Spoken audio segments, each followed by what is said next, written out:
జై శ్రీరామ్. అందరికీ నమస్కారం. వెల్కమ్ టు న్యూస్ అఖండ. నేను మీ కస్తూరి శ్రీధర్. మిత్రులారా, ముంబై నగరానికి గ్రీన్ లంగా పిలువబడేటటువంటి అరే కాలనీ సంరక్షణ కోసం కేంద్ర ప్రభుత్వం అలాగే రాష్ట్ర ప్రభుత్వాలు అత్యంత కఠినమైనటువంటి పర్యావరణ నిబంధనలు అయితే అమలు చేస్తున్నాయి. సంజయ్ గాంధీ నేషనల్ పార్క్ కు ఆనుకుని ఉండటం, ఇక్కడ చిరుతపులులతో సహా అనేక రకాల వన్యప్రాణులు నివసిస్తూ ఉండడంతో ఈ ప్రాంతానికి ప్రత్యేక పర్యావరణ హోదా అయితే కల్పించారు.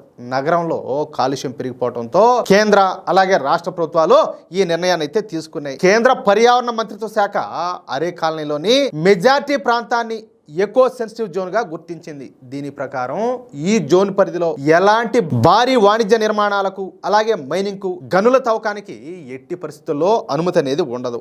నగరంలోని పారిశ్రామిక వ్యర్థాలను లేదా ఈ మురుగునీటినంతా కూడా ఇక్కడి జలవనరులకి వదలడం పూర్తిగా నిషేధించారు. కొత్తగా ఎలాంటి కాలుష్యకారక పరిశ్రమలు కూడా స్థాపించడానికి వీల్లే. ఇకపోతే పర్యావరణ ఉద్యమాల ఫలితంగా మహారాష్ట్ర ప్రభుత్వం ఆరే కాలనీలోని దాదాపు 600 ఎకరాల భూమిని రిజర్వ్డ్ ఫారెస్ట్ గా ప్రకటించింది. కొంచెం జాగ్రత్త వినండి. ఈ అటవీ ప్రాంతంలో చెట్లను నరకడం, అటవీ భూమిని ఇతర అవసరాలకు ఉపయోగించడం ఇండియన్ ఫారెస్ట్ యాక్ట్ కింద తీవ్రమైనటువంటి నేరం. అడవి గుండా వెళ్లేటటువంటి రహదారులపైన రాత్రి వేళల్లో వాహనాల రాకపోకలపైన కూడా నియంత్రణలన్నీ కూడా ఉన్నాయి. చూడండి, అంటే నైట్ టైంలో నువ్వు బండ్లు వేసుకుని కూడా తిరిగేదానికి వాళ్ళకి డ్రామా దొబ్బేదానికి.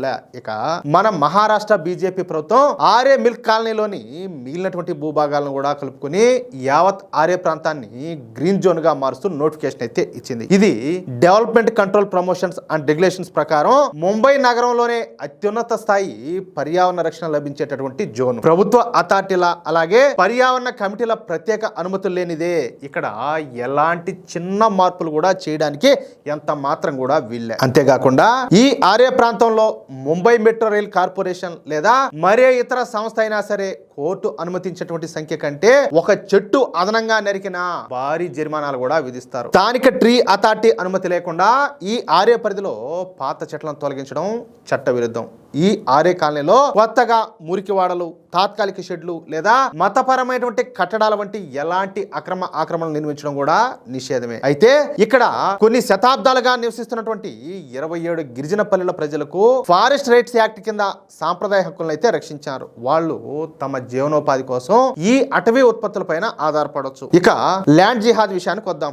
నేనే చాలా సార్లు చెప్పా దీని గురించి. ఈ ల్యాండ్ జిహాద్ అంటే ప్రభుత్వ స్థలాలు, రోడ్ల పక్కన లేదా ఖాళీగా ఉన్నటువంటి ప్రైవేట్ భూముల్లో రాత్రికి రాత్రే మతపరమైనటువంటి కట్టడాలు అంటే మసీదులు కావచ్చు, మజార్లు కావచ్చు లేదా మద్రసాలు నిర్మించి ఆ భూములపైన హక్కులు పొందడం అన్నమాట. హిందూ జనాభా ఎక్కువగా ఉన్నటువంటి ప్రాంతాల్లోనూ లేదా వ్యూహాత్మక ప్రాంతాలలో ముస్లింలు భూములను కొనుగోలు చేస్తూ అక్కడ తమ జనాభాను పెంచుకుంటూ ఉంటారు. అంతేనా కాదా? అంతేకాకుండా గిరిజన మహిళలను వివాహం చేసుకోవడం ద్వారా వాళ్ళ పేరిట ఉన్నటువంటి ఈ గిరిజన భూములను ఈ జిహాదీగాళ్ళు వాళ్ళ పేరు మీద బదిలీ చేయించుకుంటా ఉంటారు. అంత పక్కా ప్లాన్. ఇప్పుడు అదే ల్యాండ్ జిహాదీ మన ఆరే కాలనీలో జరిగింది. ఈ ఆరే కాలనీలో 600 ఎకరాల భూమిని రిజర్వ్ ఫారెస్ట్ గా చేశారని చెప్పేసి నేను చెప్పా కదా. 2017లో ఈ రిజర్వ్ ఫారెస్ట్ లో కొంతమంది జిహాదీలు కొంత స్థలాన్ని ఆక్రమించి రాత్రికి రాత్రే ఒక దర్గాని అయితే నిర్మించారు. ఏం వదులుతారు వీళ్ళు? ఏం వదులుతారంటాలే. ఇక అది తమకు పవిత్రమైన స్థలం అని, దానిపైన ప్రభుత్వానికి ఎటువంటి హక్కులు లేవని చెప్పేసి వాదించడం మొదలుపెట్టినారు. అంతగా ఎక్కువ మాట్లాడితే ఈ జిహాదీగాళ్ళకి అసలు మన దేశంలో ఉండేదానికి హక్కు లేదు. వీళ్ళందరూ పాకిస్తాన్కి పోవాలా. అట్లా పెట్టుకుంటే వీళ్ళకేం హక్కు ఉండదు అసలు భారతదేశంలో బతకడానికి? అంతేనా కదా? నేనేమన్నా తప్పు చెప్తున్నానా? అయితే అక్కడ ఉన్నది బీజేపీ ప్రభుత్వం కావడంతో ఇక ఈ అక్రమ దర్గాను రాత్రికి రాత్రి కూల్చేసి ఆ భూములంతా కూడా తిరిగి స్వాధీనం చేసుకున్నారు. శబాష్, మంచి పని చేశారు. అయితే ఆ తర్వాత ఉద్ధవ్ ఠాక్రే ప్రభుత్వం వచ్చింది. అంటే ఎవరు తెలుసు కదేనా? బాల్ ఠాక్రే గారి కుమారుడు.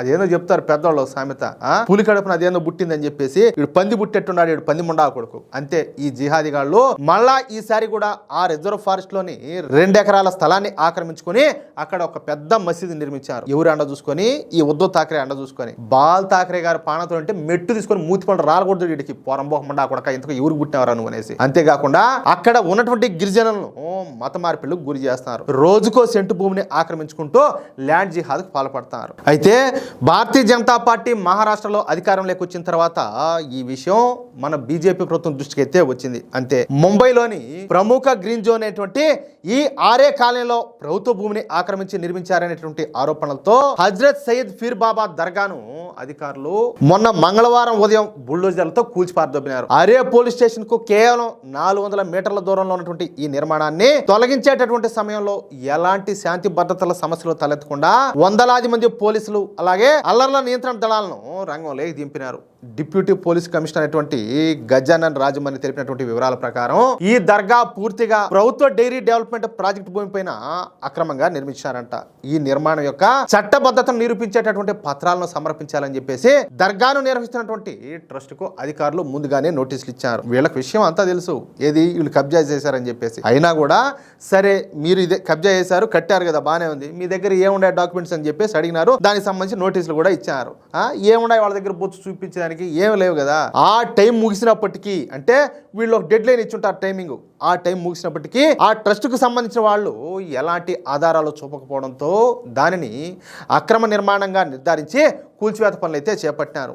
ల్యాండ్ జిహాద్ మాత్రమే కాకుండా ఈ దర్గా గత 10 ఏళ్లుగా దాదాపు 31 లక్షల రూపాయల విలువైనటువంటి 77,000 యూనిట్ల విద్యుత్తును అక్రమంగా వాడుకుంటానని చెప్పేసి అరే సెక్యూరిటీ ఆఫీసర్ అయినటువంటి విజయవాగు ఈ ఏడాది జనవరిలో ఫిర్యాదు చేశారు. చూడండి, ఫారెస్ట్ ల్యాండ్ దొబ్బేశారు, కరెంట్ కూడా దొబ్బేశారు దొంగతనంగా. ఇంకేం మాట్లాడాలా? అది కూడా ఏ రూపాయి 10 రూపాయి కాదు, 31 లక్షల రూపాయలు విలువ చేసేదంట. అంటే ఆ లెక్క ప్రకారం ఎన్ని యూనిట్లో చూడు, 77,000 యూనిట్ల కరెంట్ ను దొబ్బేశారు. వాళ్ళు ఏం చేయాలి? ఇప్పుడు ఆ వాడుకున్నటువంటి అక్రమ విద్యుత్తుకు 10 రెట్లు ఎక్కువగా డబ్బులు కట్టాలని మహారాష్ట్ర బీజేపీ ప్రభుత్వం ఆ మసీదు ట్రస్టీలకు నోటీసులు అయితే జారీ చేసింది. కొట్టిన దెబ్బ మామూలుగా కాదు. అంటే 10 రెట్లు అంటే 3 కోట్లకు పైగా. అర్థమవుతుందా?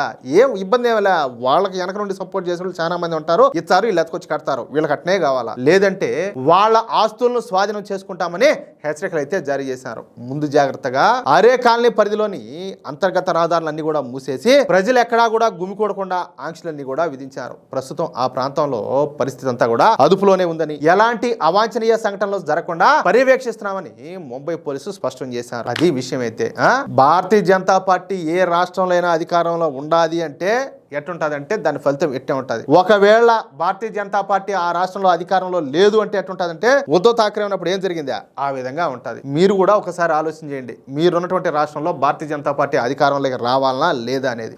అది విషయం అయితే మిత్రులారా, ఈ న్యూస్ కనుక మీకు నచ్చినట్లయితే వెంటనే ఈ వీడియోని లైక్ చేసి మీ మిత్రులకు అలాగే మీరు ఉన్నటువంటి వాట్సాప్ గ్రూప్ లోను తప్పనిసరిగా షేర్ చేయండి. అలాగే ఈ వీడియో పైన మహారాష్ట్ర బీజేపీ ప్రభుత్వం తీసుకున్నటువంటి ఈ నిర్ణయం పైన మీ అభిప్రాయం ఏంటో ఖచ్చితంగా కామెంట్ రూపంలో తెలియజేయండి. ఇంకో విషయం ఏంటంటే, ఇంతవరకు మీరు గనక మన ఛానల్ ను సబ్స్క్రైబ్ చేసుకున్నట్లయితే ప్రతి ఒక్కరు కూడా మన ఛానల్ ను సబ్స్క్రైబ్ చేసుకోండి, సపోర్ట్ చేయండి ప్లీజ్. జై శ్రీరామ్, జై హింద్, భారత్ మాతా కీ జై.